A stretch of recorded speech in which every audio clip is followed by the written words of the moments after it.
ओम नमो भगवते वासुदेवाय।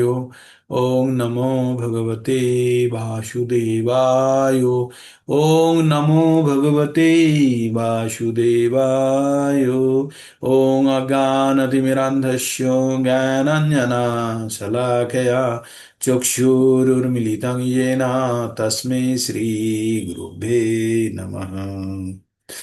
तो सभी भक्तों को मेरा सश्रद्ध प्रणाम।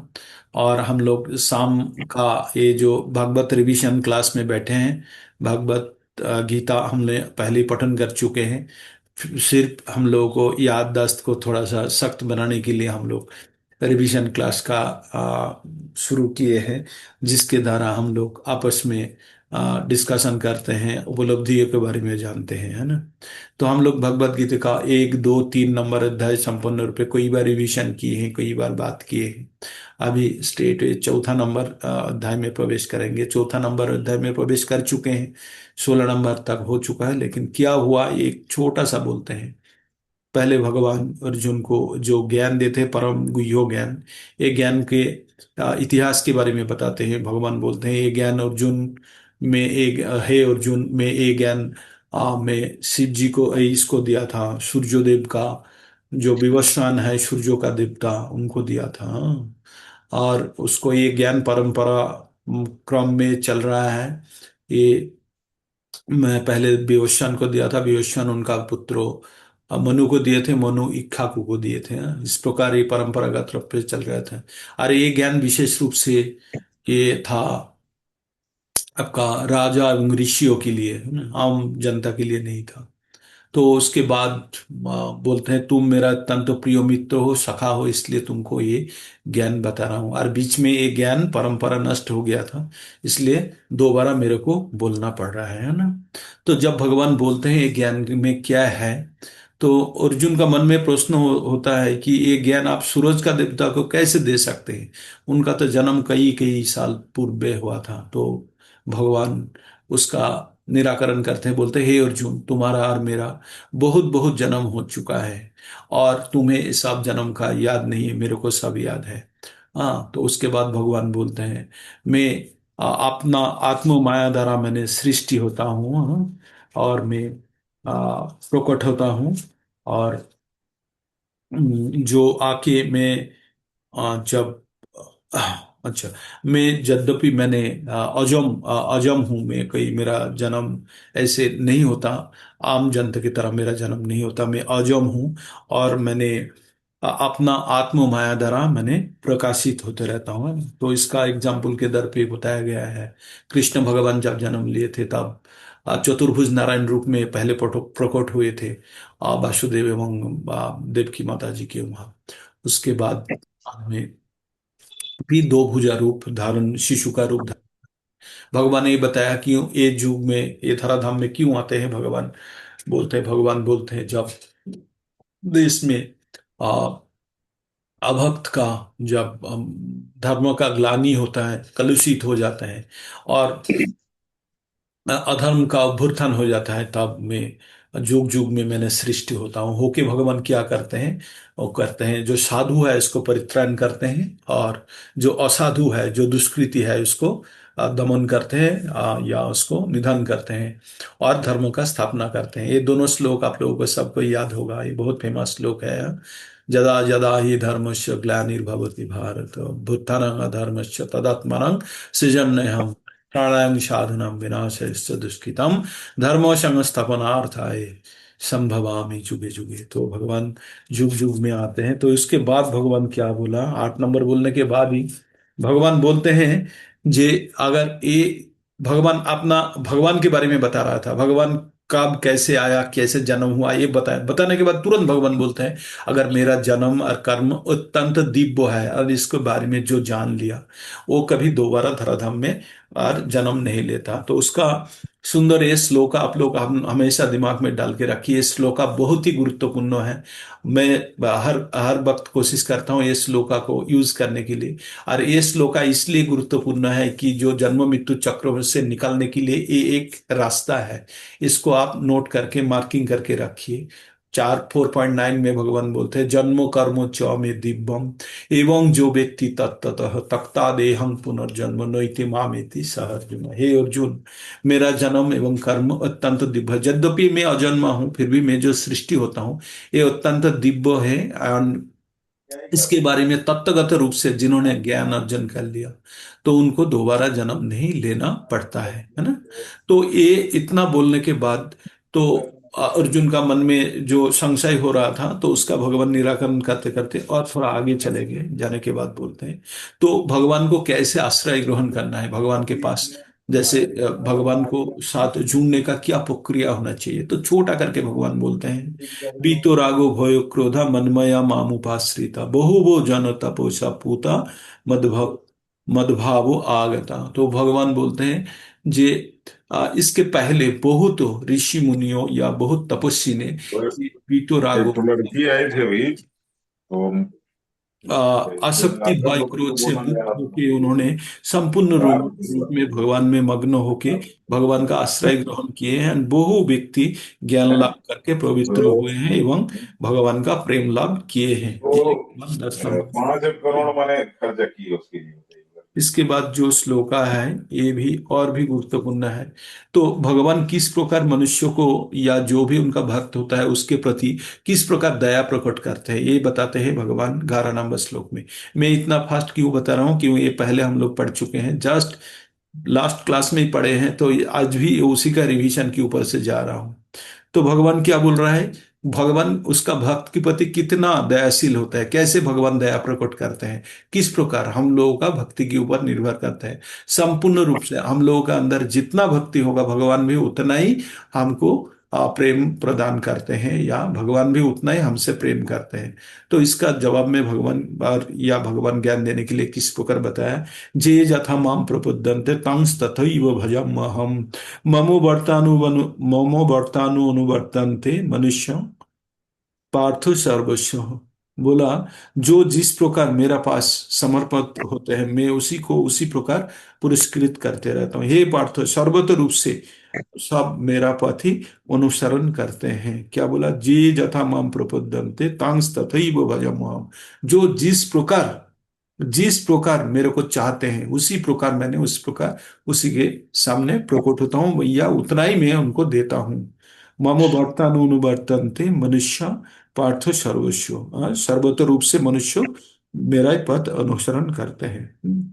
तो इस प्रकार बोल के भगवान आगे लेके चलते हैं। और उसके बाद हम 12 नंबर में बोलते हैं, 12 नंबर में बताते हैं, इस जगत में मनुष्य सकाम कर्म का समूह का सिद्धि कामना करते हैं और देव देवी का उपासना करते हैं। जो सकाम कर्म का फल चाहते हैं, जो कोई भी काम करते हैं हम करने के बाद इमीडिएटली फल जो चाहते हैं वो देव देवी का पूजा करते हैं। यद्यपि हम जान बाद में पढ़ेंगे जो देव देवी का पूजा करते हैं या सकम कर्मों का फल चाहते हैं और अल्प बुद्धि संपन्न मनुष्य है। तो मनुष्यों का भी बुद्धि के अनुसार मनुष्य का कैटेगराइजेशन करा गया है। तो यहाँ बोलता है भगवान, कांक्षतम तो कर्मणां सिद्धि जजंत यह देवता क्षिप्रम ही मनुष्य लोके सिद्धिर्भवति कर्म जा। तो भगवान क्या बोले यहाँ पे 13 12 नंबर में बोलते हैं, इस जगत में जो मनुष्य सकाम कर्म का विधि कामना करता है वो देव देवी का उपासना करते हैं। और सकाम कर्म का फल अवश्य ही अति शीघ्र मिल जाता है। लेकिन ये सकम कर्म का जो फल है अति शीघ्र मिलता है जरूर, लेकिन इसका भोगने के लिए मनुष्य को बार बार चक्कर लगाना पड़ता है। क्योंकि सकाम कर्म का फल क्या होगा, सकाम कर्म का फल होगा आपको पुण्य अर्जन होगा। और पुण्य अर्जन पुण्य भोग करने के लिए आपको दोबारा जन्म लेना पड़ेगा, कोई उच्च लोक में जाएंगे। और जन्म जन्म ले लेंगे तो क्या होगा, जन्म मृत्यु जरा व्याधि आध्यात्मिक आदि भौतिक और आदि दैविक, ये 7 प्रकार का समस्या के अंदर से हमको गुजरना पड़ेगा। तो इसमें बुद्धिमान व्यक्ति बन के हमको क्या करना है, हमको बुद्धिमान बनना है। तो बुद्धिमान कब बनेंगे हम, दूसरे के लिए काम करना बुद्धिमान का काम है ना, पहले खुद को प्रस्तुत करना उसके बाद दूसरे को मदद करना। कौन सा सही काम होगा बोलिए। हम तुरंत मान लीजिए मेरा ही पठन पूरा नहीं हुआ, मैं दूसरा को सप्लाई करने गया परीक्षा में तो मैं फेल हो जाऊंगा, ऐसा होगा। और वो पास हो जाएंगे या वो भी फेल हो जाएंगे। लेकिन मैं अगर सही ढंग से प्रस्तुत होने के बाद दूसरे को अगर मदद करता हूँ तो सर्वोच्च श्रेणी का मदद होगा। जिस प्रकार जब हवाई यात्रा करते हैं तो आप प्लेन में क्या बोलते हैं, ऑक्सीजन का दबाव कम होने पर ऊपर से ऑक्सीजन का मास्क नीचे गिर जाएगा, वो अपना इस प्रकार डालिए बोल के वो दिखाते हैं ना डेमो में। लेकिन उसके साथ एक बात और बोलते हैं क्या, जो दूसरे को मदद करने के पहले स्वयं का मास्क पहले लगा ले, ये बोलते हैं ना। तो इस प्रकार हम लोग अगर किसी को भी किसी प्रकार सहायता करने जाते हैं, अवश्य ही सहायता करेंगे, लेकिन उस टाइम पे हमें स्मरण होना चाहिए कि पहले हम स्वयं को प्रस्तुत करें। चैतन्य महाप्रभु बोलते हैं, भारत भूमिते जन्म हইল যার जन्मो सार्थक करी करो परो उपकार। पहले अपना जीवन को सार्थक बनाओ, उसके बाद दूसरे का उपकार करना है, दूसरे को मदद करना है। तो हम लोगों का जो ये जो मदद करने का अलग अलग स्तर है, कैसे मदद कर सकते हैं, आप मेरे को कैसे मदद करेंगे, अलग अलग स्तर है। कई शरीर से मदद कर सकते हैं, कोई फिजिकल एक्टिविटीज देके, या मन से कोई चिंतन द्वारा, कोई बुद्धि से दे सकते हैं, या आध्यात्मिक रूप से अपने मेरे को कोई दे सकते हैं। जैसे शुद्ध भक्त जो शुद्ध गुरु महाराज होते हैं या कोई शुद्ध वैष्णव होते हैं, उनका जो आशीर्वाद होता है आत्मा का द्वारा, आत्मा से आता है। वो कोई ऐसे फिजिकल बॉडी या उसका मन से भी नहीं आता, बुद्धि से भी नहीं आता, वो आता है आत्मा से। लेकिन हम लोग जो कर्म करते हैं ये शरीर से काम करते हैं। तो ये जो कर्म का अनुसार कौन शरीर से करता है, कौन मन से करता है, कौन बुद्धि से करता है, कौन आत्मा से करता है, इसी जो कर्म का अलग अलग स्तर है, ये कर्म करने का अलग अलग स्तर के अनुसार मनुष्य को डिवाइड किया गया है। कैसे, चार वर्णों में बांटा गया है। जो जिस प्रकार लेवल से कर्म करेगा उसी प्रकार से उनको बांटा गया है। तो भगवान ने क्या बोला, भगवान ने बोला चातुर्वर्ण्यं मया सिस्टम गुना कर्म विभागेश तस्य कर्प कर्तारमुपि मां विद्या कर्तारमुभयम्। बोलते हैं भगवान, बोलते हैं जे बुद्धि, बोलते हैं चातुर्वर्ण माने चार प्रकार का वर्ण मैंने सृष्टि किया है गुण और कर्म का विभाग से। गुण और कर्म के ऊपर बांट के मैंने चार विभाग में बांटा है। तस्य कर्ता रमोपि मम विद्या करता, फिर भी मैं इसी प्रथा का सृष्टा हूं, यद्यपि मैं सृष्टा हूं तथापि मैं इसके अंडर नहीं आता हूं।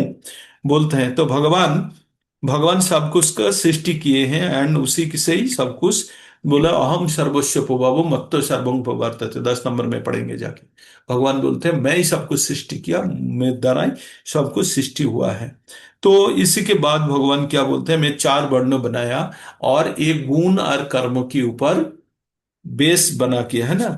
तो हम लोग थोड़ा देर पहले नहीं बोल रहे थे, मनुष्य जो अलग अलग लेवल पे कर्म करते हैं, जो कर्मी होता है, जो कर्मी, जो कर्मयोग में बिलीव करते हैं वो कर्मी बोला जाता है। जिसका बुद्धि कंपैरेटिवली कम है वो कर्मी होता है। कौन होता है कर्मी, जिसका बुद्धि कम है वो कर्मी होता है।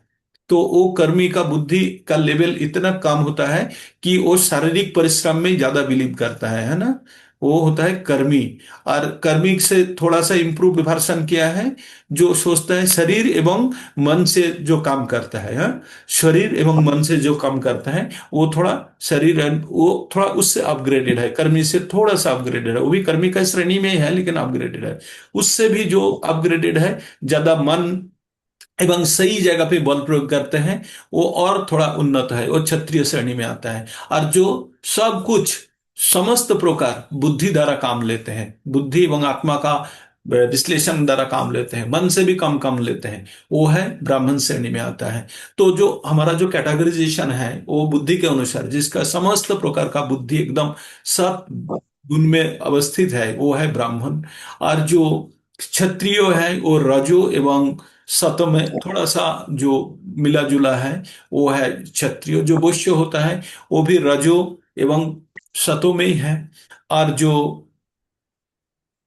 शूद्र होता है उसका हो जाता है आपका तमो, एवं थोड़ा सा रजो रहता है, कभी कभी मैक्सिमम ज्यादातर तमोगुण में रहता है। तो ये चार प्रकार का बटा गया गुण एवं कर्म के अनुसार। गुण क्या है, प्रकृति का तीन गुण है, क्या क्या है, सतोष रजोस और तमो, ये तीनों गुण को बोला जाता है। एक्चुअली ये तीनों गुण के ऊपर भित्ति करके ना हजारों गुण बना है। हम लोग बोलते हैं ना 84 लाख प्रजाति का मनुष्य है, प्राणी है, तो इनमें 4 लाख प्रजाति का मनुष्य है। अच्छा, ये जो 4 लाख प्रजाति का मनुष्य है, 4 लाखों संख्या में नहीं है, प्रजाति।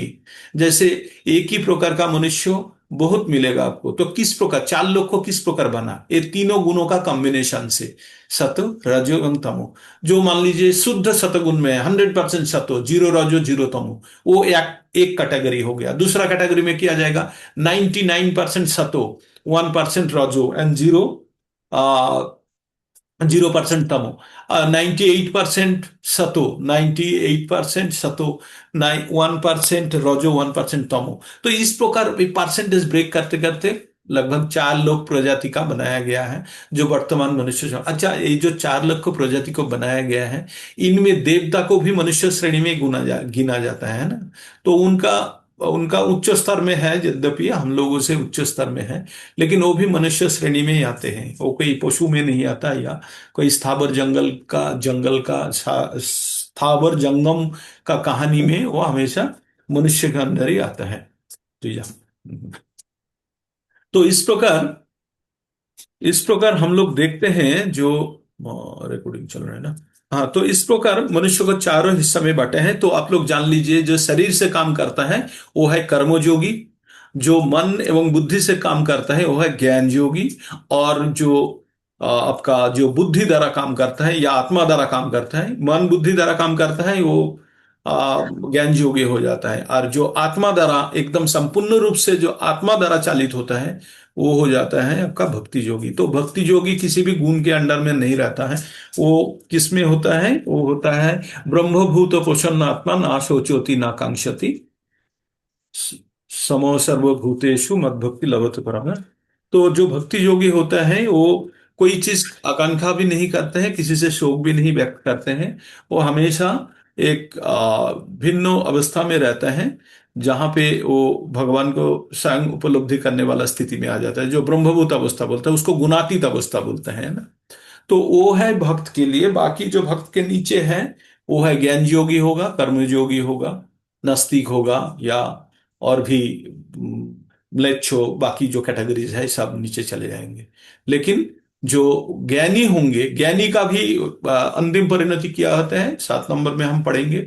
बहुनाम जन्म नाम अंते ज्ञानवान मन प्रबुद्धते वासुदेव सर्वमिति समाहत सुदुर्लभ। ये जो ज्ञानी है, कर्मी, पहले कर्मी बहुत दिन तक कर्मी योगी रूप में काम करते हैं, उसके बाद ज्ञान प्राप्त करते हैं, ज्ञानी रूप में बहुत दिन तक फूले हुए रहते हैं अपना ज्ञान से। उसके बाद पता चलता है ये ज्ञान का कोई महत्व नहीं है, फिर वो उनको पता चलता है किसी साधु गुरु वैष्णव का कृपा से, उनको पता चलता है कि जो वासुदेव भगवान सब कुछ का कारण है, तब वो भगवत भक्ति में आता है। तो आप लोगों का, हम लोग काल या परसों भागवतम पढ़ रहे थे, सदभी भक्ति माता जी हम लोग पठन कर रहे थे ना, जो जिसमें जो शिव जी का तपस्या करने के बाद ही कोई कृष्ण भक्ति में आते हैं, तो वो भागवतम में भी पठन कर रहे थे हम लोग। शायद 6 नंबर में था ना, 2 नंबर कैंटो का 6 नंबर अध्याय में था ये। जो मनुष्य पहले देव देवी का पूजा करते हैं, देव देवी के बाद देव देवी संतुष्ट होने के बाद धीरे धीरे उसका मन भक्ति में और आगे बढ़ता है, तो शिव जी का पूजा करते हैं। और शिव जी जब संतुष्ट होता है, तब भगवान का चरणाश्रय के लिए भेज देते हैं। एक बार भगवान का अपने शरण में आ गए, तो आप मान लीजिए आपने समस्त प्रकार का जोग एवं कर्मकांड संपन्न कर चुके हैं। तो मनुष्य जीवन में अगर जिसको, जो कृष्ण भक्ति में आ गया, प्रकृत रूप से कृष्ण भक्ति में जुड़ चुके हैं, वो मान लीजिए अंतिम जीवन में आ चुके हैं। बस उनको सिर्फ समय का अपेक्षा है यार, और वो उन्होंने सब कुछ पहले ही क्लियर कर लिया। जो फाइनल एग्जाम दे रहा है, इसका मतलब सब पी टेस्ट टेस्ट जितना भी प्रायर एग्जाम का फॉर्मेलिटीज है सब कर लिया। तो आप लोग जो महान, जो भक्त रूप में जो आप लोग प्रयास कर रहे हैं, इसका भी भगवान क्या बोला थोड़ा देर पहले, हम बोले ना, जो जथा माम प्रपद्यन्ते तंस तथैव भजाम्यहम्। तो भगवान को जो जिस प्रकार चाहते हैं, अब हम लोग जो सुबह शाम लगे हुए हैं, है ना, जो हम, मैं तो नहीं हो पाता, आप लोग तो लगे रहते हैं, जो लगे हुए हैं, तो इसका फल भगवान उतना ही देते हैं, जितना आप लगे हुए हैं उतना ही देते हैं। और हम लोगों का उद्देश्य क्या पता है, इस्कॉन में एकदम 100% प्रभुपाद जी का जो इच्छा है, go back to godhead, और कोई बीच में कोई भी जंक्शन नहीं देने चाहते हैं। जो हमने, इसलिए आप लोगों को कभी कभी लगता है, सुबह प्रश्न आ जाते हैं कि हम लोग सनातन धर्म के लिए कुछ नहीं कर रहे, क्या नहीं कर रहे, कर रहे। देखिए, करने के लिए जो भी है, हम आपको पहले जान लेना होगा कि इस्कॉन का उद्देश्य एकदम संपूर्ण रूप से भक्ति योग द्वारा आगे ले जाने का, संपूर्ण रूप से। थोड़ा सा भी थोड़ा सा भी इच्छा नहीं रखे हैं कि हमने हमारा अंदर क्षत्रियता रहे और हम उसके द्वारा फिर कर्मों का बंधन में फंसे, फिर दोबारा जन्म ले। उसके लिए जिसको बुद्धि देना है देंगे। प्रभुपाद जी बोलते थे इस्कन का जो 7 एम है ना, तो उनमें एक जगह पे उन्होंने ये चीज बोले, ब्राह्मण उत्पन्न करना है प्रकृत रूप से, जो ब्रह्मो ज्ञान संपन्न होगा और दूसरे को ये ज्ञान बांटेगा, तभी आप चला सकते हैं। लेकिन अगर आप स्वयं जाके लड़ेंगे तो एक आदमी लड़ेंगे, लेकिन अगर आपने 10 आदमी को प्रस्तुत कर सकते हैं तो वो कौन बुद्धिमान ज्यादा है? आप स्वयं जाके लड़ना बुद्धिमान है, या आपने 10 आदमी प्रस्तुत किए जो 10 आदमी आपके लिए लड़ेगा? कौन सा बुद्धिमान का काम है? 10 आदमी प्रस्तुत करना है। तो पहले हमको ज्ञान संपूर्ण रूप से ग्रहण करना है, उसके बाद ये ज्ञान का मर्मार्थ क्या है पहुंचाना है। देखिए, हम लोग अगर इमोशनल बनना नहीं है, हमें क्या बनना है, हमको रियलिटी समझना है। ये जीवन अत्यंत दुर्लभ है, थोड़ा सेल्फिश भी बनना है कभी कभी, अत्यंत दुर्लभ है, और इसी जीवन को भगवान का सेवा में ही नियोग करना है। भगवान क्या बोलते हैं? अच्छा, भगवान का सेवा के अंदर अगर युद्ध लड़ना है तो लड़ेंगे। अर्जुन क्षत्रिय बन के युद्ध नहीं लड़े थे, एक चीज ध्यान में रखिएगा। अर्जुन क्षत्रिय बन के युद्ध नहीं लड़े थे, अर्जुन भगवान भक्त बन के युद्ध लड़े थे। हाँ, अर्जुन ने क्या बोला था? नष्ट मोह स्थिति लब्ध तत्प्रसादात मयाच्युत स्थितो अस्मि गत संदेहो करिष्ये वचनं तव। मैं आप जो वचन बोले हैं मैं वो करता हूं। तो अर्जुन को पहले समझाया था उसका क्षत्रिय धर्म क्या है, सधर्म नित्य धर्म सब समझाया था, लेकिन अर्जुन युद्ध करने के लिए रेडी नहीं था। लेकिन अर्जुन को जब बताया गया तुम मेरा भक्त हो और मेरा अत्यंत प्रिय सखा हो, तुमको मैं परम गुह्य ज्ञान दे रहा हूं और इसको आप फॉलो करो, तब अर्जुन तब बोलते हैं, भगवान ने पूछा था कश्चित एदच्युतम पार्थो तया एकाग्रेण चेतसा कश्चित ज्ञान सम्मोह पनश्यन्ति धनंजय। तो तब अर्जुन बोलते हैं नष्ट मोह स्मृति लब्ध तत्व साधत में अच्युत स्थित अस्मि गत संदेह करिष्य वचनम तम। 18 नंबर अध्याय का 71 एवं 72 नंबर श्लोक है, या 72 73 है। तो वहां पे अर्जुन बोलता है करिष्य वचनं तव, अभी आपका मैंने वचन, आप जो बोल रहे हो मैं वो कर रहा हूं। तो इसका मतलब हमको जानना है कि हमारा उद्देश्य क्या है। एकदम सोलली हम लोगों का उद्देश्य कई हिंदू मुस्लिम क्रिश्चियन जैन किसी भी प्रकार का किसी साइड में कुछ भी नहीं देखना है। एक ही उद्देश्य है, भगवान से जुड़ना है। उसके बाद भगवान आपको क्या बोलते हैं उसके अनुसार काम करना है। पहले तो हमको भगवान से जोड़ने का प्रयास करना है। That is most important part in our bhakti yoga, है ना। जो भक्ति हम लोग कोई कर्म योग नहीं करने जा रहे हैं, हम लोग कोई ज्ञान योगी नहीं बनने जा रहे हैं।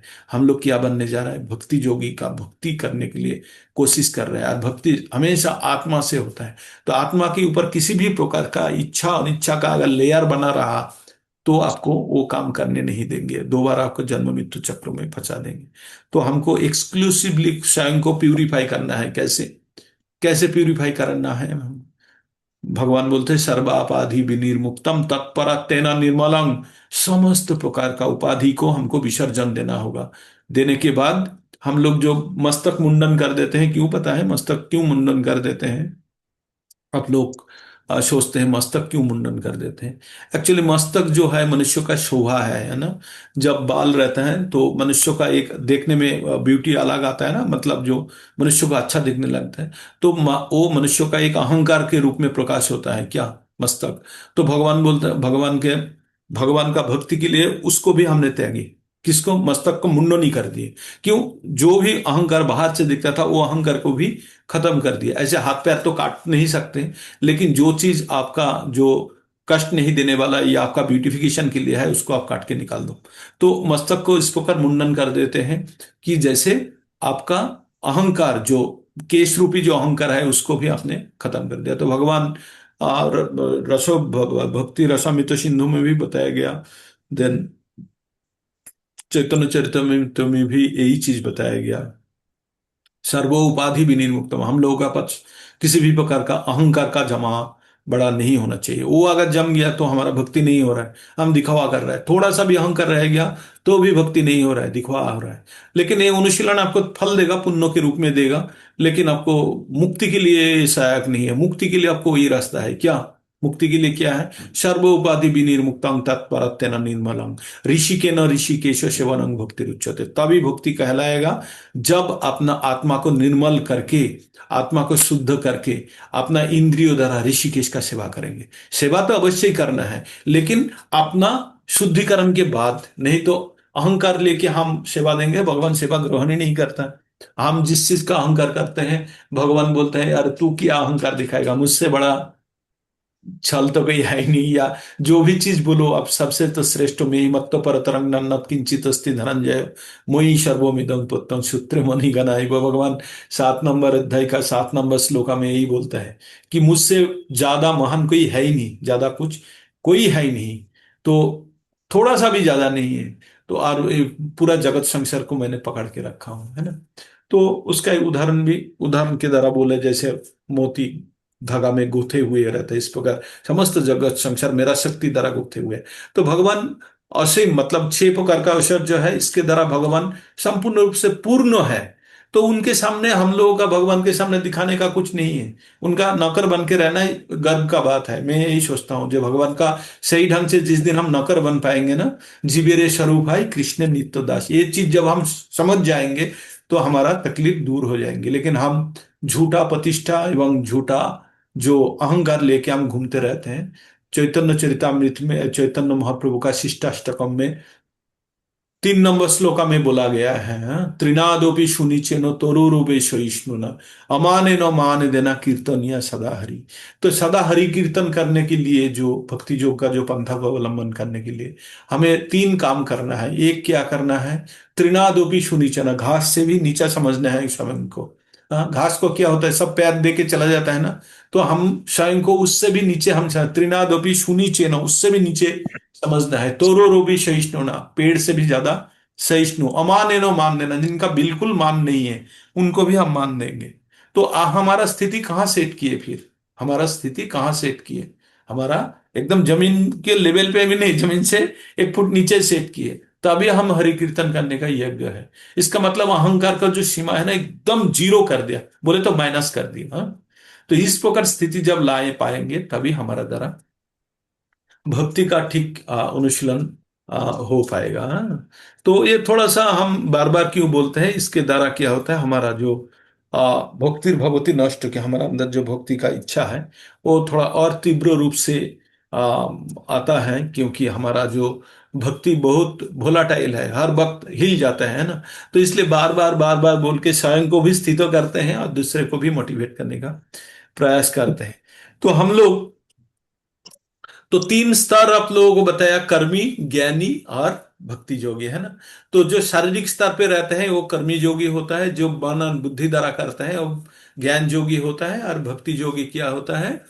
अपना भक्ति से उनको ज्ञान और बुद्धि या शरीर का कोई जरूरत ही नहीं है। तो आप सोच लीजिए, जो भक्ति, जब भगवान से जुड़ने के लिए, भक्ति करने के लिए आपको ज्ञान बुद्धि का बिल्कुल जरूरत नहीं है। ये हृदय का स्वतःस्फूर्त रूप से कनेक्ट होने का अगर किसी का अंदर इच्छा जन्म ले लिया, तो उनका कोई क्वालिफिकेशन का कोई जरूरत नहीं, कोई ज्ञान का भी जरूरत नहीं। इतना ही है कि वो जानता है कि भगवान का मैं अंश हूं और भगवान से मेरे को जुड़ना है, बस।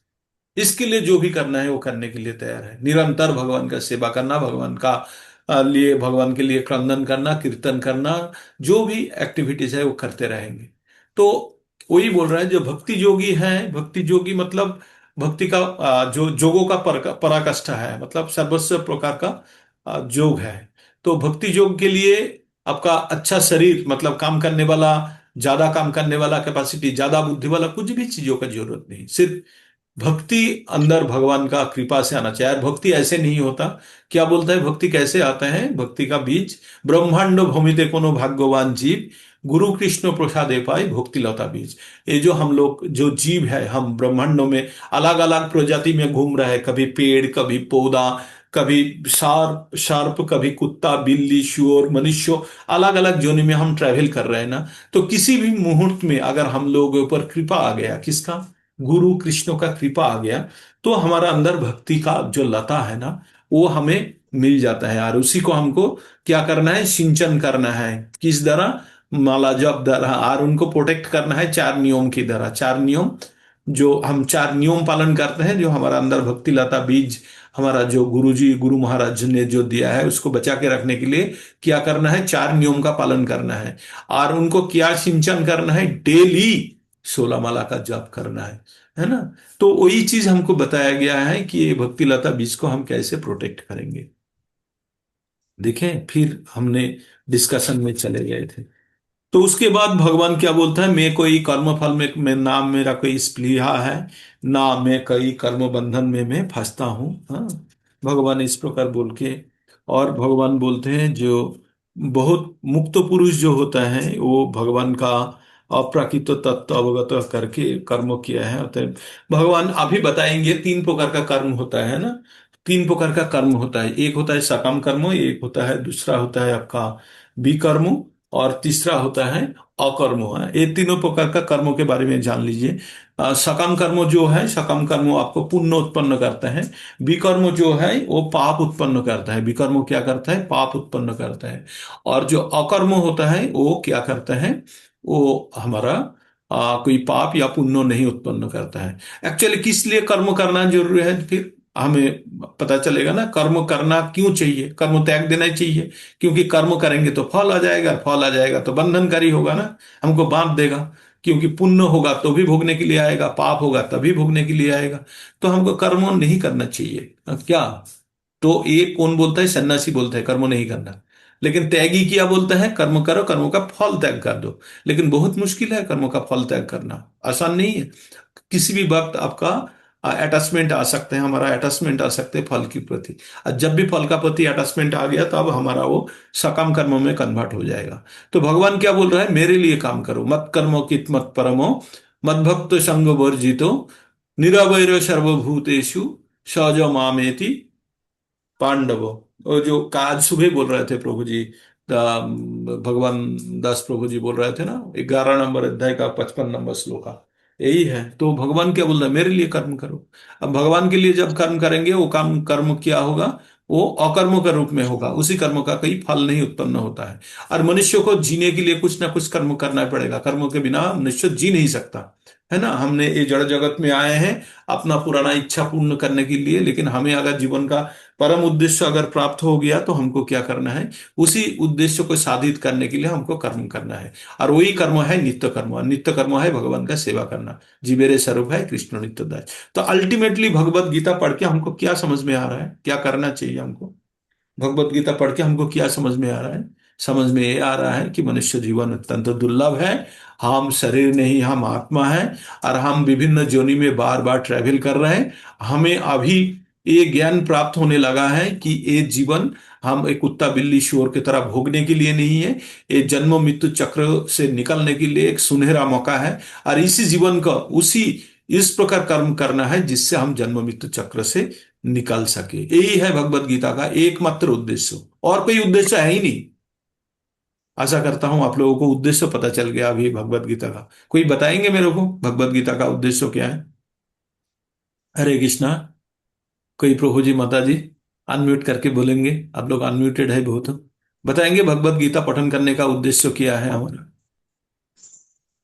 मेरा तो ये है कि मैं शरीर नहीं आत्मा हूँ, हाँ। है ना। हाँ। और जो बार बार हमारा जन्म मृत्यु जो बार बार होती है, वो उससे बचने के लिए हमको जो है नित्य भगवान का नाम लेना चाहिए, है हाँ। ना। सुबह शाम भगवान का स्मरण करना चाहिए। सुबह शाम नहीं माता जी। हम्म। तस्माद सर्वेषु कालेषु मां मनुष्यं युद्ध च, तस्माद सर्वेषु कालेषु। सुबह शाम नहीं बोला भगवान, बोला सर्वेषु कालेषु, समस्त समय।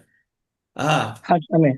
तस्माद सर्वेषु कालेषु माम अनुसरम युद्ध च, मेरे को शरण करो यार, युद्ध करो। युद्ध कौन सा, संसार जीवन में जो भी काम कर रहे हैं आप उसको युद्ध ही मान लो। तो वो भी भगवान के उद्देश्य से जब करेंगे तो उस युद्ध का फल आप प्राप्त नहीं करेंगे, है ना।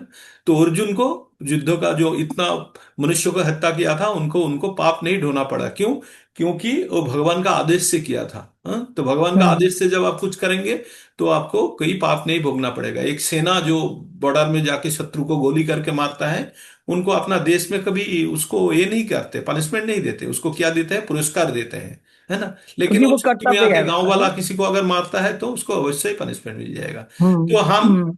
किसके उद्देश्य से काम कर रहे हैं, एक ही काम है, उद्देश्य अगर चेंज हो गया तो हमें जब भगवान के उद्देश्य से है वही कर्म, वो कोई पाप नहीं कैरी करता। लेकिन अगर स्वयं का उद्देश्य से करते हैं, स्वयं का इच्छा पूर्ति के लिए करता है, तो वो पाप कैरी करता है ना। आप हम्म। तो इसलिए बोलते हैं ऋषिकेन और ऋषिकेश सेवानंग भक्ति उच्यते। हम ऋषिकेश का सेवा करने के लिए हमारा जो इंद्रिय समूह है, किसका, भगवान का सेवा करने के लिए, अगर अपना सेवा के लिए जब उसको प्रयोग कर देंगे तो वो भक्ति नहीं कहलाया जाएगा। और भक्ति नहीं करेंगे तो हम, क्या होगा, हम जो ये चक्र के लिए आप जो बोल रहे थे, चक्र से बाहर नहीं जा पाएंगे। तो हमें जो हम्म। जितना बुद्धिमान व्यक्ति है उतना जल्दी ये समझ जाएगा हमारा जीवन का उद्देश्य क्या है, और तुरंत वो स्वयं को नियोजित कर देगा कि कैसे ये चक्र से निकल जाए। ये बुद्धिमान व्यक्ति का लक्षण है। नहीं, बाकी तो हम्म। मनुष्य सोचते होंगे कि अपना जीवन आयश करो, जी लो। हाँ बोलिए माता जी। हम्म। ठीक है। और कोई बोलेंगे आपका उपलब्धि कि देखिए, हम लोगों का पठन करने का उद्देश्य यही है, इसका ज्ञान प्रकृत रूप से इससे एक्सट्रैक्ट करके, कोई श्लोका रट लिया उसका मीनिंग भी आता है, लेकिन वो व्यवहारिक प्रयोग में आना चाहिए ना। तो बोलिए, सिल्की रस्ता की माता जी, बोलिए, आप बोलने चाह रही थी कुछ। हाँ प्रभु जी, सबसे पहले तो जो माता जी ने बताया उद्देश्य मेन वही है, और उसके बाद अपने ज्ञान और मोह पर नियंत्रण पाना, कैसे इससे छुटकारा पाया जाए, ये भगवत गीता में सिखाया जाता है। हाँ, और अपना कैटेगरी भी हम जान जाएंगे ना। यहाँ हाँ पे तो जी। अलग अलग जोग बोला है, हम कर्मी है ना, हम ज्ञान योगी है ना, भक्ति योगी हो सकते हैं, वो अपना बुद्धि का स्तर से पता चल जाएगा, है ना। जी। ये भी कैटेगराइजेशन कर दिए भगवान ने, बुद्धि का एवं कर्म के अनुसार।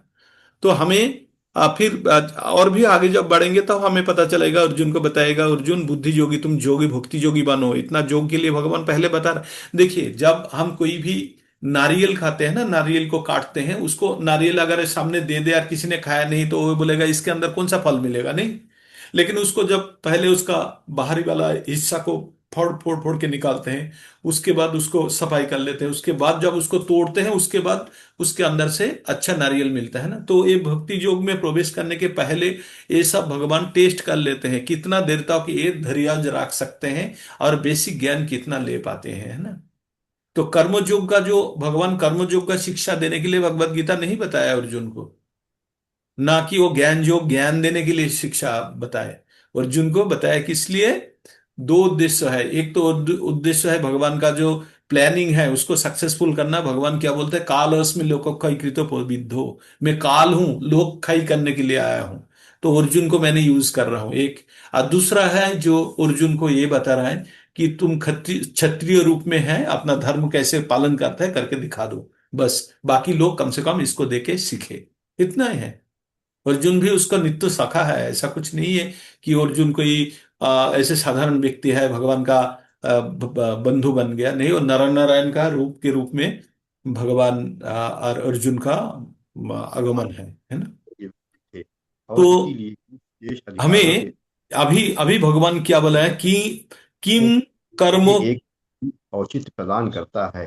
कई अन्य प्रमुख प्रोफेसरों ने समाज के लिए योगोत्तम की उच्च उत्तरजीविता के दर्शन के अनुप्रयोग का समर्थन किया। अनेक समाजशास्त्रियों ने भी जैविक नस्लवादी सिद्धांतों का पालन करते हुए योग्यतम की उत्तरजीविता के सिद्धांत का प्रोत्साहन किया। प्रभु जी, बहुत धीमा आ रहा है आपका आवाज, कुछ बोल रहे हैं आप। वह खोला तो नहीं है। अच्छा, ठीक है।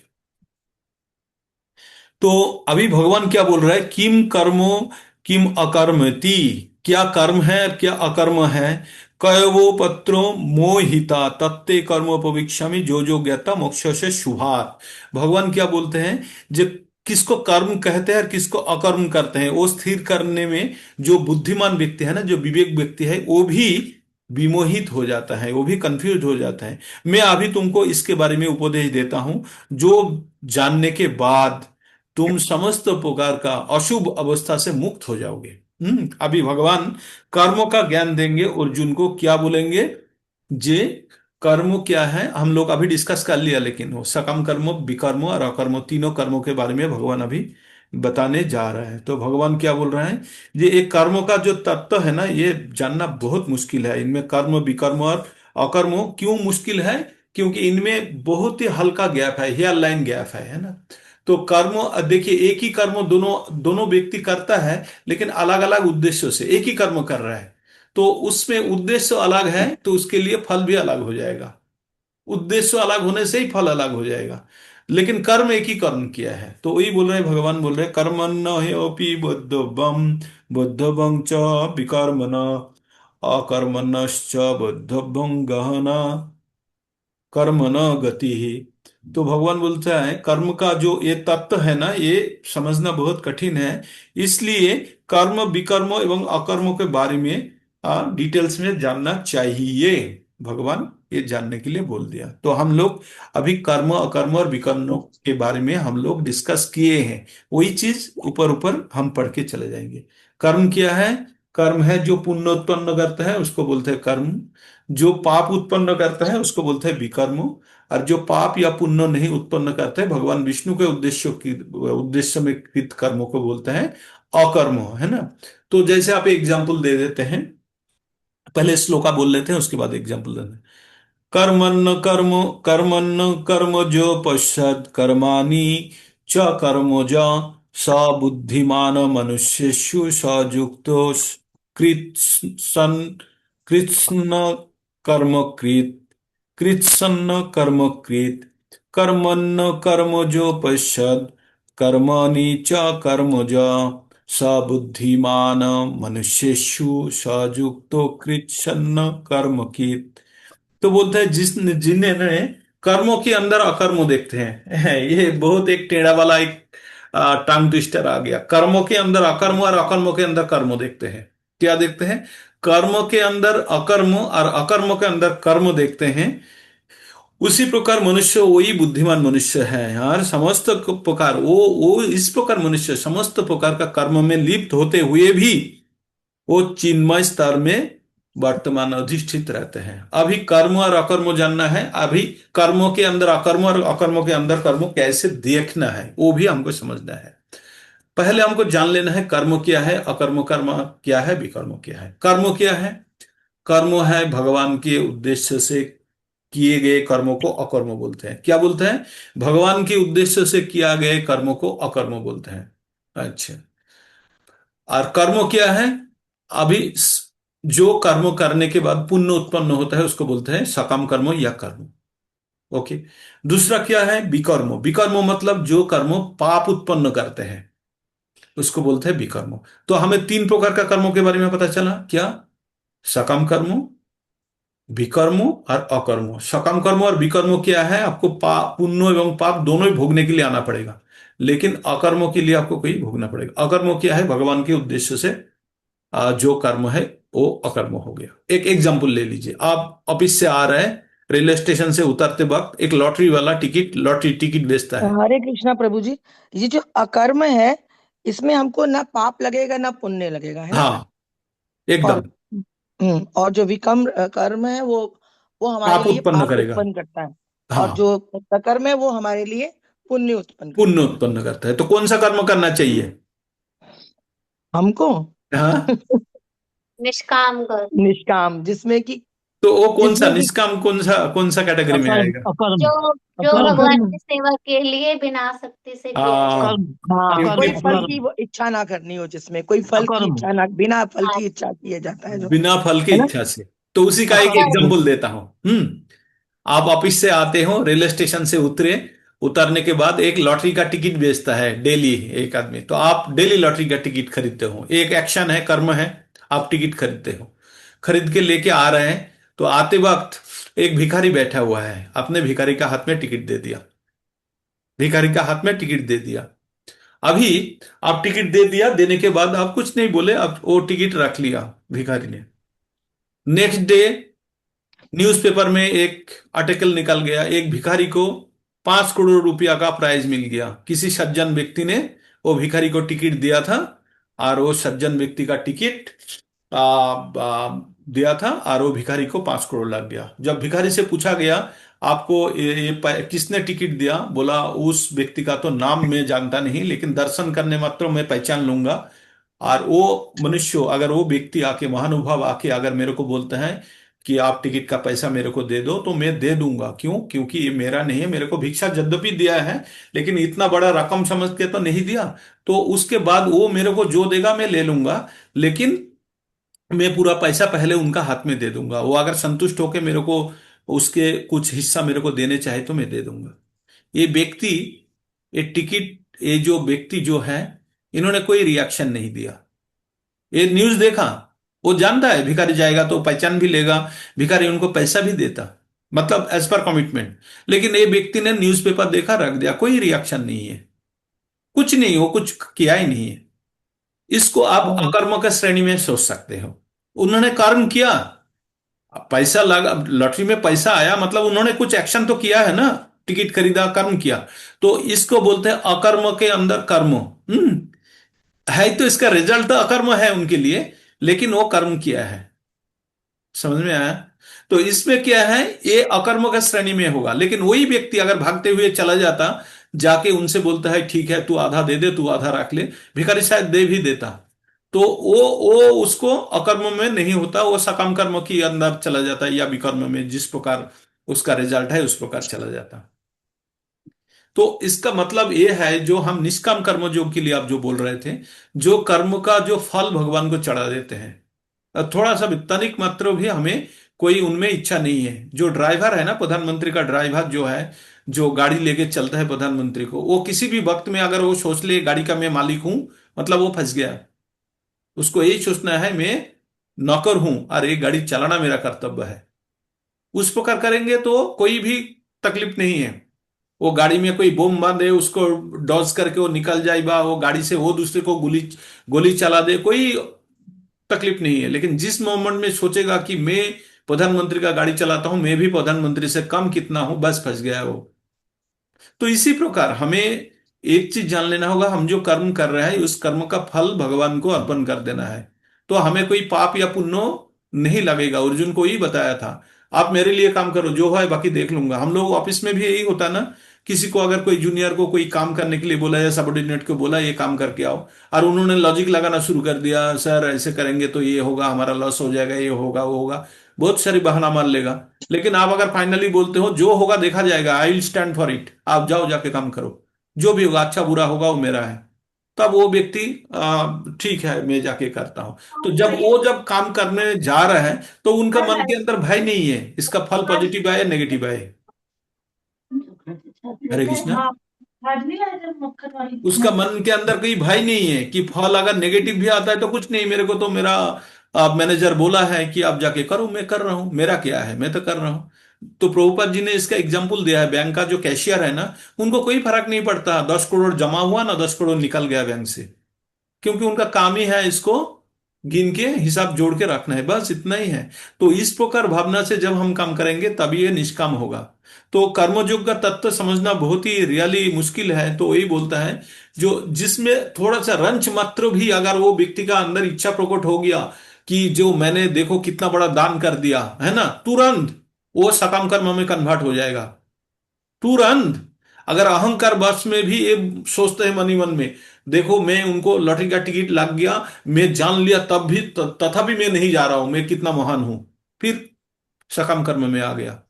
लेकिन वही व्यक्ति अगर सोचता है भगवान तुम्हारा क्या लीला है, मैं इतना दिन से टिकट खरीदता हूं, मेरे को कभी नहीं लगा, वो भिखारी के देने के लिए आप मेरा हाथ का इस्तेमाल किया, आप बहुत महान हो, इसमें मेरा कोई एक्शन नहीं है, आप ही मुझसे कराए हो, बस। मतलब you have ended the connectivity with the result with you, अपने रिजल्ट के साथ स्वयं का जो जोगाजोग है उसको खत्म खत्म कर दिया आपने। तो हमें हमें सोचना चाहिए, हम जो कर्म कर रहे हैं, ये कर्म का एकदम को किसी भी प्रकार का उसका अपेक्षा नहीं करना चाहिए फल का, कि ये मेरा फेवर में आए, कि ये तो फंसा। तो इसलिए बोल रहे हैं कर्म के अंदर अकर्म और अकर्म के अंदर कर्म।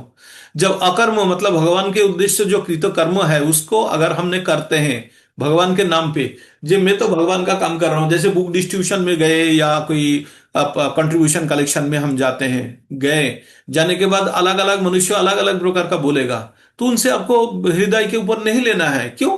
अरे ये तो भगवान के लिए काम करने आया है, भगवान समझे, मैं तो उनका नौकर हूं, मेरे को बोले तो किया जाता है। अगर इस प्रकार आप सोच लेते, आप देखिए तुरंत आपका अहंकार शून्य हो जाएगा। नहीं तो आपका अहम में लगेगा, अरे वो व्यक्ति देगा तो 20 रुपया, इतना बोल सा मैं अपना जेब से दे दूंगा। इस प्रकार अगर मेंटालिटी आ गया तो फिर गया, फंस गया, अपना उद्देश्य विफल हो गया, है ना।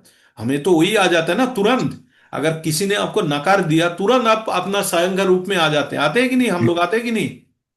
हम लोग किसी को किसी भी चीज के लिए अप्रोच करते हैं, और उसके बाद क्या होता है, अगर उन्होंने नकार देता है तो स्वयं अपना कलर ऊंचा कर लेते हैं, अरे तू मेरे को जानता नहीं, मैं कौन हूं, तुरंत अपना वही भौतिक शरीर में आ जाते हैं। तो वही है, उसमें ही हम फंस रहे हैं ना। तो उसको हम कैसे निर्मूल करें, उस अहंकार को हम कैसे खत्म करें, दैट इज वेरी इंपॉर्टेंट। वही करना है, that is only that exercise हम लोग कर रहे हैं। तो आप लोगों को मैं एक चीज बताऊं, आप लोग जब भक्ति में आए ना, तो ये जो पूरा टीम है, जितना आप लोगों को मैं लगभग कम से कम बहुतों को मैं तो 4-5 साल से जानता हूं, जब से इसका अयोध्या का ये चल रहा है अपना, जो प्रोग्राम चल रहा है, उससे कम से कम 5 साल से तो चल ही रहा होगा ना अयोध्या का। तो तब से हम भी जब कनेक्टेड है, तब से आप लोग जो कनेक्टेड है, सबको लगभग जानता हूं। तो इससे क्या होता है, जानने के बाद आप लोग एक चीज तो आप लोगों का मन के अंदर, आप लोगों का परिवर्तन हुआ कि नहीं? आप लोगों को लगता नहीं स्वयं का मन के अंदर कहीं परिवर्तन लगता है कि नहीं आप लोग? बहुत परिवर्तन, बहुत परिवर्तन। सोच में, विचार में, कर्म में, रहन बहुत सहन परिवर्तन में, हुआ, खान बहुत पान में, परिवर्तन हुआ प्रभु जी। सब में परिवर्तन। पहले पहले डीएसपी भौतिकता, साहब को क्या लगता था? अरे तू कौन पहले होता बहुत, है, मैं तो हाँ डीएसपी हूं, जी, लगता था कि नहीं? भौतिकता में बहुत ज्यादा लिप्त थे जी। अब तो तुरंत बिल्कुल सारा, तुरंत प्रभु जी, तुरंत। हाँ जी, ये तो मैं अपना स्वयं का एग्जाम्पल देके मैं बोल रहा हूँ। हम लोग का कुछ भी बोलते हैं तो बोलता है, अरे आप क्या बोल रहे हो, मैं वहां का पढ़ा लिखा हूं। तुरंत अपना कॉलेज एवं क्वालिफिकेशन को खींच लेते थे, नहीं, जी तुरंत बिल्कुल। स्वयं को प्रोगाट करने के लिए। लेकिन अभी अब क्या होता भगवान, है, अभी अब तो भूल भगवान भी को जा देखो, चुके हैं कभी कभी कि हमने क्या पढ़े नहीं पढ़े, क्या सच्ची में पढ़ा, बता रहा हूँ। बिल्कुल, एंड दैट इज बिल्कुल बिल्कुल। इंपॉर्टेंट पार्ट, बहुत ही जरूरी है। अब जब तो ये तक बहुत आप सर्वोपराधि विनिर्मुक्तम नहीं हो पाएंगे, सब उपाधि से जब मुक्त नहीं हो पाएंगे, तब तक हम्म, हरि कीर्तन नहीं हो पाएगा, आपका भगवान का भक्ति बिल्कुल। होना बहुत मुश्किल है। तो प्रभु जी हम, से ये फायदा हुआ, जो दिया हम अब भगवान को मंदिर में जलाते थे ना, अब भगवान ने वो दिया हमारे हृदय में जला दिया। अब उस प्रकाश से हम ना वास्तविकता को देख पा रहे हैं कि हम कौन है। और हाँ, वास्तव में बाकी देख पा बाकी रहे हैं। बाकी तथापि प्रभु जी, तथापि बाकी का फिर जब भी हम हम आपको शरीर बताएं। के अंडर में आ जाते हैं, हम हमारा दो स्थिति होता है, एक होता है आत्मा, और एक होता है शरीर। तो माया हाँ का जो जाल है ना, जाल मान लीजिए मच्छरदानी है ना, माया का मच्छरदानी है, मच्छरदानी के अंदर कब फंसे रहेंगे आप? जब आप मच्छर का जो छेदा है ना उससे बड़ा होंगे तो बाहर नहीं जा पाएंगे ना, लेकिन उससे छोटा होगा तो आप निकल जाएंगे। जब स्वयं को क्या मानेंगे, शरीर मानेंगे, तो मच्छरदानी का बाहर नहीं निकल पाएंगे, पाएंगे। लेकिन जब स्वयं को आत्मा समझेंगे तो आराम से निकल जाएंगे, क्योंकि आत्मा का साइज बहुत छोटा होता है। तो जब स्वयं को हम ये शरीर समझेंगे, तब माया का जाल में फंस गए। जब जैसे स्वयं को मंदिर हम में दिया दिखाते हैं ना, भगवान जी को कहते हैं, भगवान कहते हैं तुमने मेरे लिए क्या किया? तो हम कहते हैं हमने आपको दिया दिखाया। तो भगवान कहते हैं मैंने भी तो तुझे ही दिया दिखाया, तेरे अंदर दिया जला दिया, अब तो देख क्या देखना चाहता है। हाँ, तो ये श्लोका है आपका 10 नंबर अध्याय का 11 नंबर श्लोका है। हम्म। तेषामहम तेषामहम अनुकंपर्थम अहम अज्ञानम तमो नाश्याम आत्म भावस्तो ज्ञान दीपेन भाष्यता। तो बोलता है, तेषामेव अनुकंपार्थम, इस प्रकार मैं तुमको अनुकंपा करता हूं, करके तुम्हारा हृदय के अंदर मैं ज्ञान का बत्ती जला देता हूं। देखे, अज्ञान रूपी जो अंधकार है उसको मैंने दूर करता हूं। तो चतुश्लोक गीता का लास्ट श्लोका में इस प्रकार बोला है, आपने सही बोले। तो भगवान को दिया दिखाना ये तो भक्ति का एक अंग व अर्चना बंधन का एक अंग है। तो हमें हर वक्त हमें भगवत गीता पठन एवं श्रवण से हमें इसका एक्सट्रैक्ट निकलना है, हम किस लिए कर रहे हैं। जब तक हमारा उद्देश्य साधित नहीं होगा, तब तक हम आप जितना भी प्रयास करें उतना अच्छा फल नहीं मिलेगा। हमें उद्देश्य जानना होगा, उद्देश्य एकदम हमको स्थिर करना होगा। हम भगवान का दास है और उनका सेवा करने के लिए बैठे हैं, बस। जीवेरे स्वरूप है कृष्ण नित्य दास। जब तक हम ये अपना उपाधि का समाप्त करके, जब तक मस्तक मुंडन ना करके दास जब नहीं बन पाएंगे, जब तक तब तक हमारा, तब तक हम भगवान का सेवा में संपूर्ण रूप से नहीं लग पा रहे हैं। अहंकार के साथ और सेवा प्रभु करेंगे जी, तो जो भी रजोगुण में कार्य सेवा हम होगा। करते हैं, अगर हम जो भी कार्य करते हैं, अगर हम वो भगवान को, कृष्ण जी को सेंटर में रख के करते हैं, हमेशा हम उनके लिए सोच रहे कि मैं यो भी कर रही हूँ, मैं भगवान की उसके लिए कर रही हूँ, तो वो भी हमारा मन को बहुत शुद्ध करता है। माता जी, वही अकर्म है, शुद्ध किया वो अकर्म है। जैसे मान लीजिए हम गृहस्थ है ना, आपने सही बोला, गृहस्थ है, अलग अलग प्रोफेशन में है। जैसे कोई टीचर है, कि बैंकर्स है, कोई मैनेजर है, कोई ऑफिसर है, जो भी है, व्हाट एवर में भी, जो जिस प्रकार कर्म करते हैं उसको कैसे भगवान के साथ जोड़ा जाए। एक देखिए जोड़ने का तरीका, आप बैंकर्स है, बैंक में जा रहे हैं, आप बैंक में नौकरी करते हैं, जॉब करते हैं, तो आप ये सोच के जा रहे हैं मैं बैंक में जाऊंगा, मैं जॉब करूंगा सही मतलब एकदम निष्ठा के साथ, उससे मेरे को जो फल प्राप्त होगा, जो अर्थ उपार्जन होगा, उसके द्वारा अपना परिवार को पालेंगे और सब मिलकर भक्ति करेंगे। अगर सब मिलकर भक्ति करना उद्देश्य है जीवन का, और उसी के लिए आप कमा रहे हो, देन इट्स ओके। लेकिन आप अगर ये सोचते हो कि सब मिलके हम लोग एंजॉय करेंगे, देन उल्टा हो गया। देन साइनाइड आदि का निर्माण किया। पृथ्वी के गर्म होने के कारण जल तरल रूप में न होकर वाष्प स्वरूप में था। जल वाष्प ठंडा होने पर जल के रूप में पृथ्वी पर बरसने लगा और धीरे धीरे पृथ्वी ठंडी होती चली गई। यद्यपि अनूप वर्षों तक पृथ्वी पर गिरे हुए पदार्थ गर्मी के कारण गैस में परिवर्तित होते रहे होंगे। इस समय तक कुछ पदार्थ ठोस भी हो गए होंगे। इस समय जिसे आदि पृथ्वी का भूमि मंडल बना होगा, आज ही वातावरण में ऑक्सीजन के परमाणु स्वतंत्र रूप से नहीं रहे होंगे। किस इसके लिए कौन सा जायगा से बोल रहे हैं प्रभु जी? कौन सा पैरा से बोले प्रभु जी? टीवी लग रहा है ये तो, कि जैसे किसी का टीवी चला है या कुछ वैसे कोई वीडियो चालू हो तो रही है। तो हमें अकर्म और कर्म के अंदर अकर्म और अकर्म के अंदर कर्म ढूंढना थोड़ा सा समझ में आया होगा आप लोगों को। उसके बाद बोलते हैं, जिसने समस्त प्रकार का कर्म को आ, कैसे जलाते हैं, अग्नि द्वारा। कोई भी चीज को हम शुद्ध करने के लिए क्या करते हैं, अग्नि में जला देते हैं ना, करते हैं कि नहीं?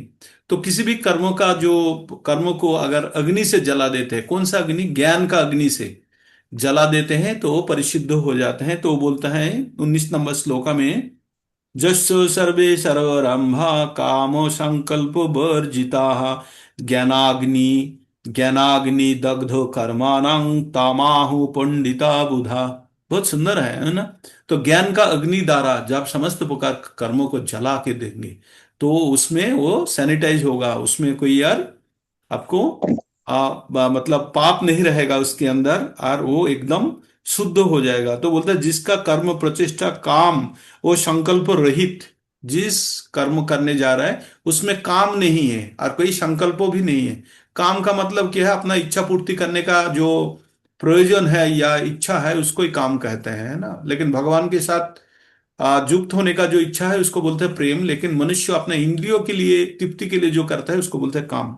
तो कोई भी प्रचेष्टा काम एवं संकल्प रहित होके समपूर्ण ज्ञान में बने हुए पंडित ज्ञानीगण क्या करते हैं, ज्ञानी व्यक्तिगण क्या करते हैं, कर्मों का प्रतिक्रिया को परिशुद्ध ज्ञानाग्नि द्वारा दग्ध करते हैं। तो जो कर्मों का फल होता है वो ज्ञान का अग्नि द्वारा जब चल जाता है तो शुद्ध रूप से प्रकाशित होता है। तो इसके लिए क्या करना है, तो करके आ, जो जो ज्ञानी व्यक्ति हैं, जो ज्ञान ज्ञान लाभ करने के बाद कर्म करते हैं, वो किस प्रकार का, त्वक्ता कर्मो फलो संगम, त्वक्ता कर्मो फला असंगम, नित्यो तृप्तो निराश्रयो, कर्मण्यो भी प्रवृत्त कर्मण्यो भी प्रवृत्तोपि नैव किंचित करोति स। केवल त्यक्ता कर्म फला संगम, नित्यो तृप्तो निराश्रय, कर्मण्य भी प्रवृत्तोपि नैव किंचित करोति स। तो बोला, कर्मफल का आसक्ति संपूर्ण रूप से त्याग करने के बाद सर्वदा तृप्त एवं आश्रय का अपेक्षा रहित होके समस्त प्रकार कर्म में आपने जुड़े हो होते हुए भी किसी भी प्रकार का आप कर्मफल का आशा नहीं करते हैं। मतलब ये पराकाष्ठा का बात कर रहा है, क्या बोल रहा है, जो कर्मों का पति, कर्म फल की पति बिल्कुल आशा नहीं होना चाहिए, एकदम अनासक्त एवं जितना भी रह गया इच्छा वो भी त्याग करके संपूर्ण रूप से तृप्त होके क्या करें ना, आश्रय का अपेक्षा रहित। ये मत सोचिए कि ये करने के बाद मेरे को आश्रय मिलेगा, वो भी छोड़ देना है मन से। अगर हम लोग देखिए, हम लोग जो भी कर्म कर रहे हैं और सोचते हैं कि भगवत धाम जाएंगे और हम भगवान का सेवा करेंगे, वो अगर सेकेंडरी हो जाता है, हम सोचेंगे ये चलो जैसे भी हो भगवान का 16 माला जप करके ये जन्म मृत्यु चक्र से निकाल लेते हैं, ये भी एक प्रकार का इच्छा है ना, ये भी एक प्रकार का इच्छा है। तो हमको ये इच्छा को काट के क्या और थोड़ा इच्छा को उच्च श्रेणी में लेके जाना है क्या, हमारा जो इच्छा है भगवत धाम जाने से इच्छा, हमारा इच्छा को चेंज करना है, अभी गोल चेंज करना है। हमारा गोल भगवत धाम नहीं है, हमारा गोल क्या है, भगवान का चरण, जहां भगवान है हम वहीं पे जाएंगे। भगवान का सेवा करना हमारा कर्म है, हमारा कोई और कोई कर्म है ना, कर्म सकर्म विकर्म कुछ भी, तीनों कर्म भूल जाइए अभी। हमारा कर्म क्या है, भगवान का सेवा करना। और क्या है हमारा परम लक्ष्य, क्या है, भगवान है। क्या भगवत का धाम वैकुंठ हो, नहीं, भगवान जहां है, भगवान अगर नरक में रहे तो हम भगवान के साथ रह जाएंगे। क्योंकि दुर्योधन को क्या मिला था, भगवान का नारायणी सेना मिला था ना, पूरा सेना मिला था ना। और अर्जुन के पक्ष में वह बिना अस्त्र के भगवान मिला था। तो जयी कौन हुआ है, जीता कौन, विजयी कौन हुआ है, अर्जुन हुआ है। तो हमें भगवान चाहिए, ना कि भगवान का धाम चाहिए। भगवान का धाम में हमें कोई आसक्ति नहीं होना चाहिए। यद्यपि हम नया नया जब सीखते हैं तब सोचते हैं जन्म मृत्यु चक्र से बाहर हो जाएंगे, भगवत धाम में जाके आराम करेंगे, आयश करेंगे, कल्प वृक्ष है, कोई चिंता नहीं है, भावना नहीं है। नहीं, हम वहाँ निष्कमा मतलब निष्कर्मा नहीं बनने जा रहे हैं। हम लोग भगवान का और ज्यादा से ज्यादा सेवा करने का इच्छा लेके भगवान के पास जाने की इच्छा प्रकट करते हैं। तो धीरे धीरे हम लोगों को गोल चेंज हो, प्रभु जी, हम लोगों का पहले का उद्देश्य क्या था, एक डिप्लोमा सर्टिफिकेट पाना था ना। हम लोग जब आए थे भक्ति में, हम लोग का उद्देश्य क्या था, एक डिप्लोमा सर्टिफिकेट मिल जाए। उसके बाद उद्देश्य चेंज होके थोड़ा सा चेंज हुआ, क्या, दीक्षा पाना है हमको। हाँ, डिप्लोमा सर्टिफिकेट तो पाया है, उपाधि भी कर लेते हैं और दीक्षा भी हो जाए। दीक्षा होने के बाद धीरे धीरे जब और ज्ञान पुष्ट रूप से पता चलना शुरू हो गया, हम लोग 4 नियम का पालन कर रहे हैं, इससे शुद्धिकरण हो रहा है स्वयं का, हरिनाम जप रहा है तो और भी शुद्धिकरण हो रहा है। अभी अपना जो बुद्धि का जो प्यूरिफिकेशन है ना, वो भी होने लगा। जब बुद्धि, जब हमारा ज्ञान जब प्यूरिफाइड होना शुरू हो जाएगा, तब हमें पता चला कि जो हम क्यों कोई आनंद भोगने के लिए नहीं जाना है, हम भगवान का सेवा करना है, हम नित्य दास है।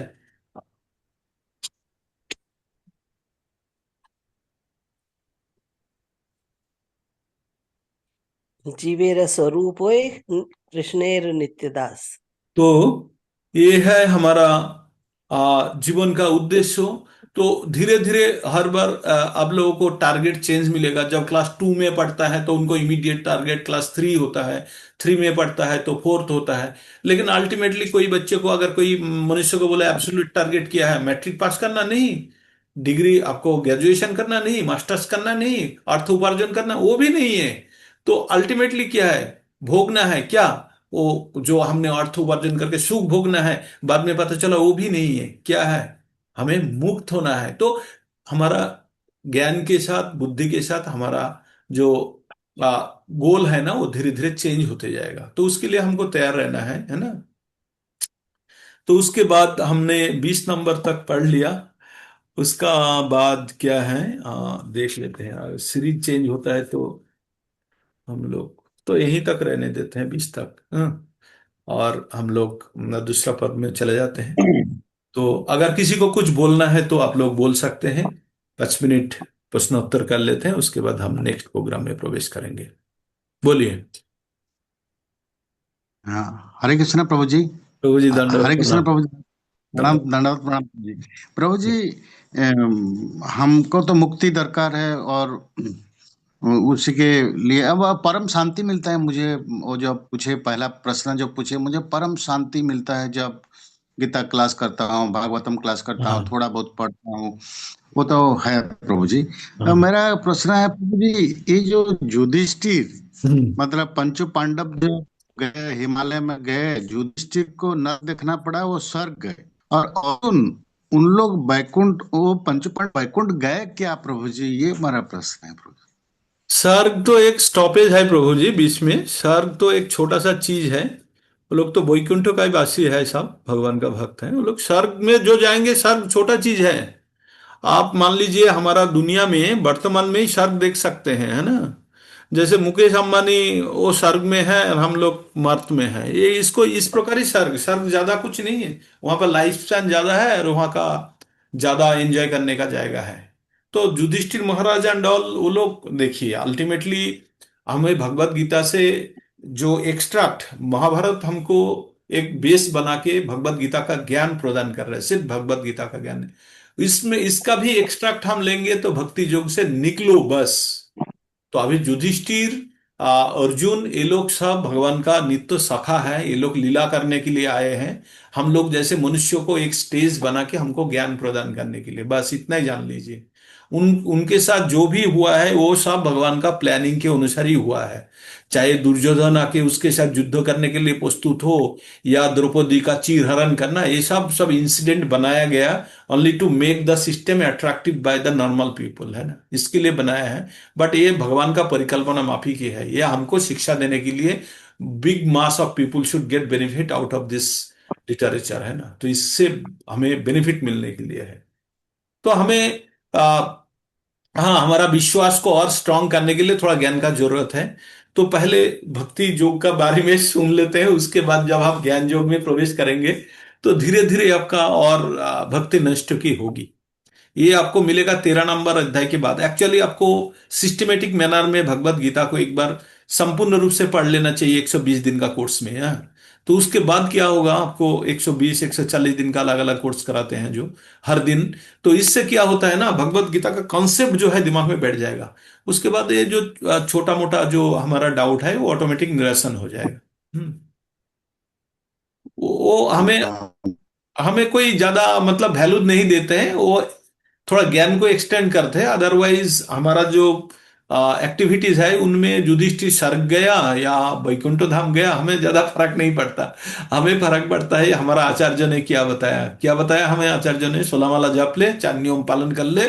और भगवान ने क्या बोला, जो इदम परमम गुह्यम मद भक्तेषु अभिदास्यति भक्ति मयि परम कित्ता मामेवो यशस्या असंशय। बस भगवान ने किया बोला, अंत काले च मामेव शरण मुक्ता कलेवरम जो प्रयति समद्भाव याति नस्तत्र संशय। भगवान और क्या बोला, मन मना भाव मद भक्त मद्दाजी माम नमस्कुरु मामेव ईशोषि सत्यम ते पति जाने प्रियोसी में।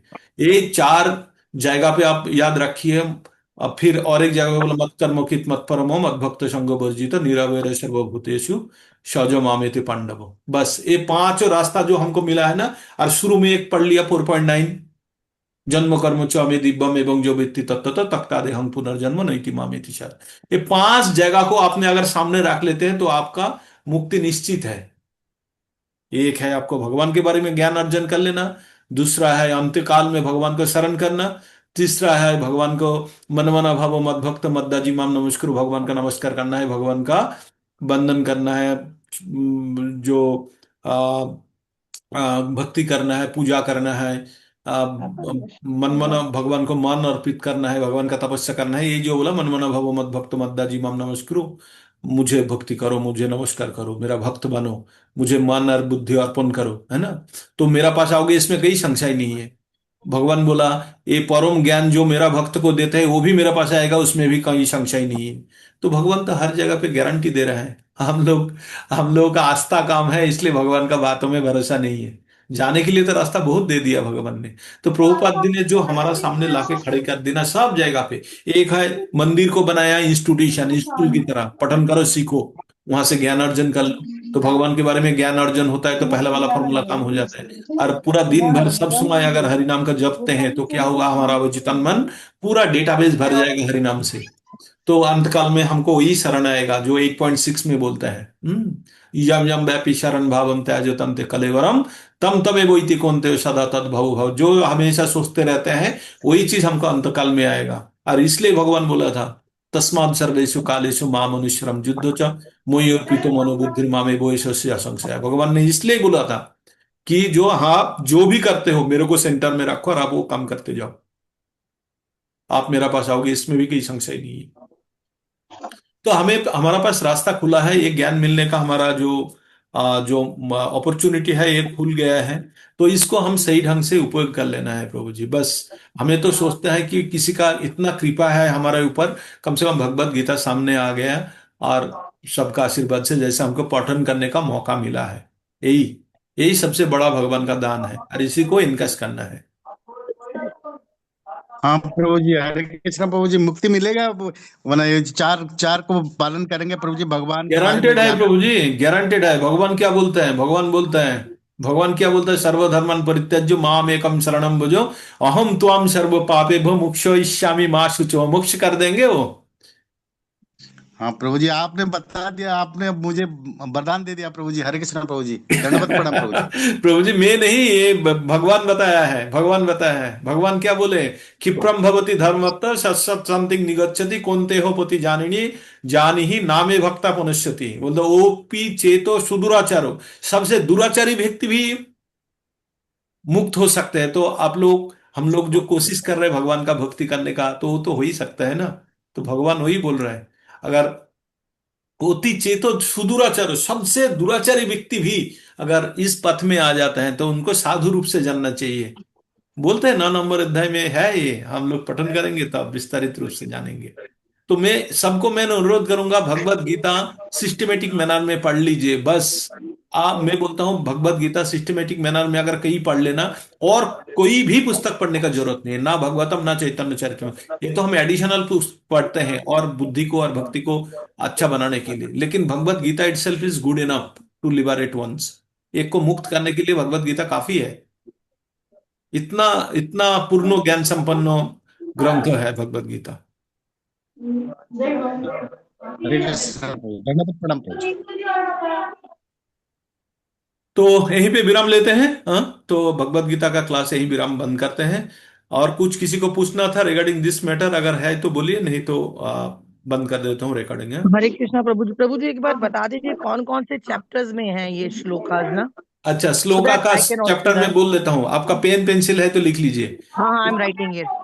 4.9, 4.9, 8.5, 8.5, 9.34, 9.34, 11.55, 11.55, then 18.65, 18.65, 18.68, 18.68, फाइन। 68 माता जी, लास्ट वाला 68 ना, 18.65 एंड 68। यस। तो देर आर 1 2 3 4 5 6 हो गए, 6 बस 6 अब श्लोकास ना। और भी रास्ता है, मतलब और भी बोला है, लेकिन हमने 6 को मेन करके रखे हैं अभी, हैं? अभी प्रभु जी ये 6 याद कर ले, उसके बाद विभूति दें।